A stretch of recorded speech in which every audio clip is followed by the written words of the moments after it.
वंदे मातरम के गान के साथ ही संसद का शीतकालीन सत्र समाप्त हो गया और लोकसभा और राज्यसभा अनिश्चितकाल के लिए स्थगित कर दी गई।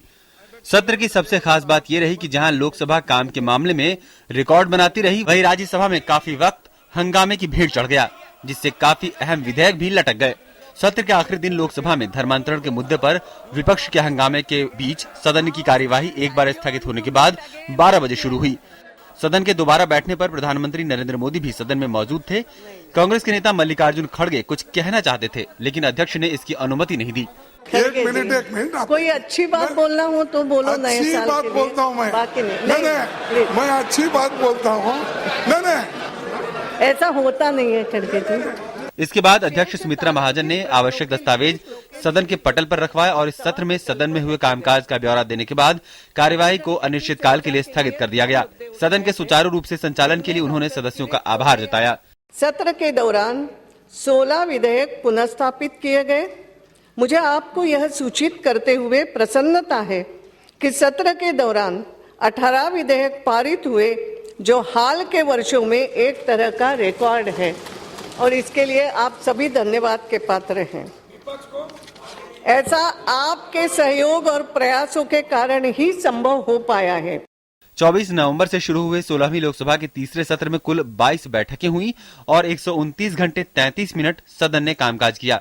इस दौरान कई महत्वपूर्ण वित्तीय एवं विधायी कार्यों को सदन ने पूरा किया, जिनमें अनुदान की अनुपूरक मांगों को स्वीकृति देकर संबंधित विनियोग विधेयक को पारित कराना भी शामिल है। सदन ने इस सत्र में 18 विधेयक पारित किए, जो हाल के वर्षों में अपने आप में एक रिकॉर्ड है।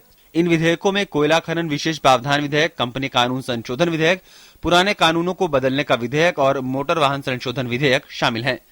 वहीं राज्यसभा की कार्यवाही आखिरी दिन भी जबरन धर्मांतरण सहित अलग अलग मुद्दों पर विभिन्न दलों के सदस्यों के हंगामे के कारण नहीं चल सकी। सदन की कार्यवाही पहले 12 और फिर 1 बजे तक के लिए स्थगित की गई।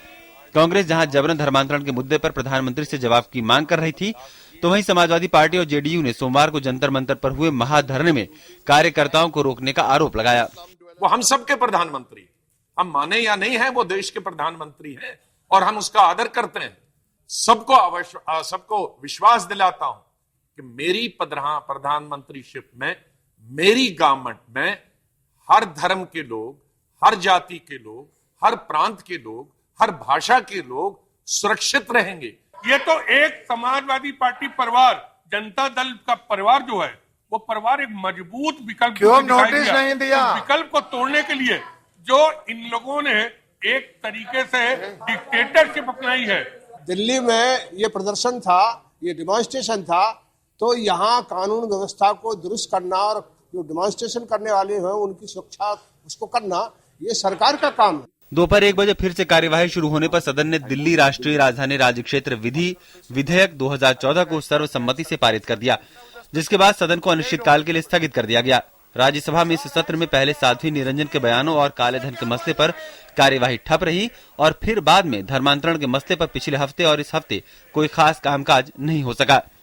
राज्यसभा में इस सत्र में कुल 12 विधेयक पास हुए, जबकि बजट सत्र में 12 और पिछले साल शीतकालीन सत्रों में 17 विधेयक पारित हुए थे।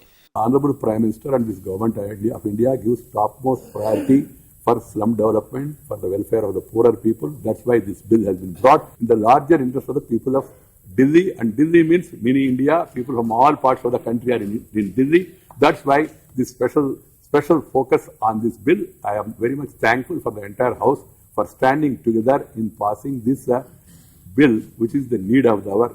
संसद सत्र की शुरुआत में प्रधानमंत्री ने विपक्ष से सहयोग का भरोसा जताते हुए देश के लिए कामकाज करने की बात कही थी, लेकिन राज्यसभा में गतिरोध के कारण ऐसा नहीं हो सका। सत्र में सरकार अपने आर्थिक एजेंडे को आगे बढ़ाना चाहती थी, लेकिन बीमा बिल और जीएसटी विधेयक समेत जरूरी बिल अटक गए हैं।